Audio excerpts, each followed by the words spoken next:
نحمدہ ونصلی علی رسول الکریم۔ عزیز ساتھیو، دوستو، طلبہ کرام، امید ہے کہ سب خیریت سے ہوں گے اور اللہ تعالیٰ آپ کو اپنے حفظ و امان میں رکھے۔ جو ساتھی نئے ہیں، اگر چینل کو سبسکرائب کرنا چاہے کر لیں، اگر نہ کرنا چاہے تو نہ کریں، آپ کی مرضی۔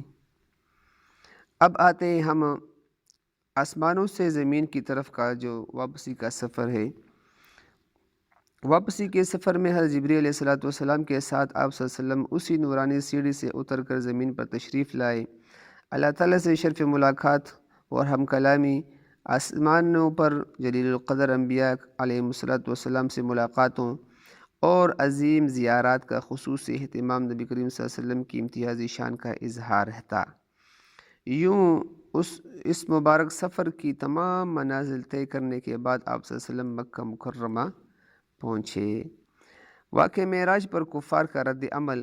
خانہ کعبہ کے پاس قریش کے سرداروں کی نشست رہتی تھی۔ صبح کو آپ صلی اللہ علیہ وسلم نے ان کے سامنے یہ واقعہ بیان فرمایا تو ان کو سخت حیرانی ہوئی۔ بعض لوگوں نے آپ صلی اللہ علیہ وسلم کا مذاق اڑایا اور آپ صلی اللہ علیہ وسلم کو معاذ اللہ جھوٹا کہا۔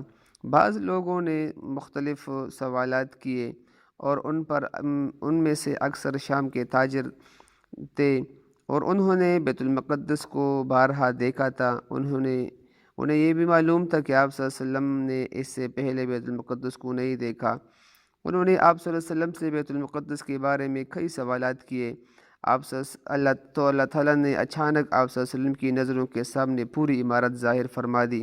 کفار سوال کرتے جاتے اور آپ صلی اللہ علیہ وسلم اس کو جواب دیتے جاتے تھے۔ آپ صلی اللہ علیہ وسلم نے قریش کے بعض آنے والے قافلوں کی بھی خبر دی، بتایا کہ فلاں وادی میں فلاں قبیلے کا قافلہ مجھے ملا۔ آپ صلی اللہ علیہ وسلم نے ان قافلوں کی علامتیں بھی ان کے سامنے بیان فرمائیں اور وہ قافلے بھی آپ صلی اللہ علیہ وسلم کی خبر کے مطابق ہی واپس پہنچے۔ ان تمام علامتوں کو دیکھ کر اور بیت المقدس کے بارے میں آپ صلی اللہ علیہ وسلم کے ٹھیک ٹھیک جواب سن کر زبانیں تو بند ہو گئیں، لیکن ان بیچاروں کے دل جو کہ ایمان کی قوت سے مطمئن ہوتے ہیں وہ مطمئن نہ ہو سکے۔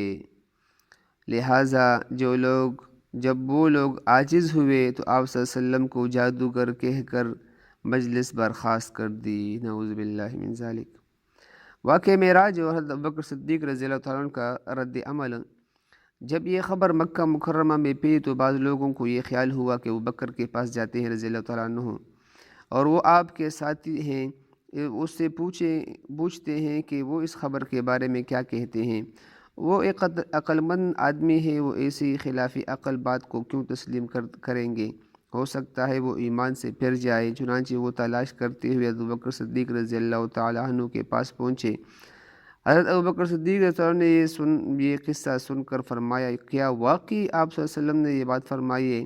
لوگوں نے کہا ہاں، انہی نے کہی ہے۔ تو حضرت ابوبکر صدیق رضی اللہ عنہ نے فرمایا کہ میں تو بیت المقدس سے دور کی تصدیق کرتا ہوں۔ آپ صلی اللہ علیہ وسلم صبح و شام جو آسمانوں کی خبریں بیان کرتے ہیں جو بیت المقدس سے بھی دور اور بظاہر عقل میں نہ آنے والی ہے، ان کی تصدیق کرتا ہوں۔ حضرت عائشہ رضی اللہ عنہا نے فرمایا کہ اسی تصدیق کی وجہ سے حضرت ابوبکر صدیق رضی اللہ عنہ کو صدیق کا خطاب حاصل ہوا۔ یہ جو کفار مکہ اور جتنے بھی یوں کہ اہل کتاب بھی جتنے بھی ہیں، یہ یعنی ان کو اس بات کا علم تھا کہ نبی علیہ السلام واقعتاً حق اور سچ نبی ہے، لیکن یہ جان بوجھ کر قصداً حسد کی وجہ سے، کینے کی وجہ سے ہمارے پیارے نبی محمد صلی اللہ علیہ وسلم کے معجزات کو یعنی مذاق بناتے اور آپ صلی اللہ علیہ وسلم کو نعوذ باللہ جھوٹا کہتے۔ یہاں تک کہ قرآن پاک کے بارے میں بھی انہوں نے یہی کہا جس طرح قرآن پاک میں بھی ہے کہ نبی علیہ السلام نے یہ کلام خود بنائے، نعوذ باللہ۔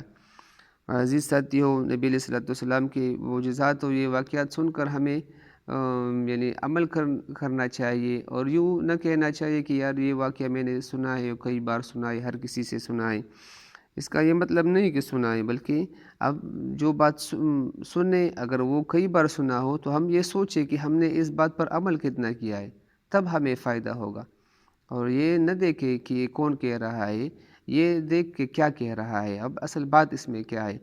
تو واقعہ معراج ہماری نظروں میں اور ہمارے لیے ایک بہترین نبی علیہ السلام کے معجزوں میں سے سب سے بڑا معجزہ، جو کہ رات کے کچھ حصے میں اللہ تعالیٰ نے کئی سفروں کا کئی سفریں اور کئی انبیاء کرام و کئی آسمانوں پر اسی طرح ملاقاتیں ہوئیں۔ انشاءاللہ اس میں چند دلائل ہیں، وہ بھی انشاءاللہ بعد میں آئندہ ویڈیو میں دیں گے۔ وآخر دعوانا ان الحمدللہ رب العالمین۔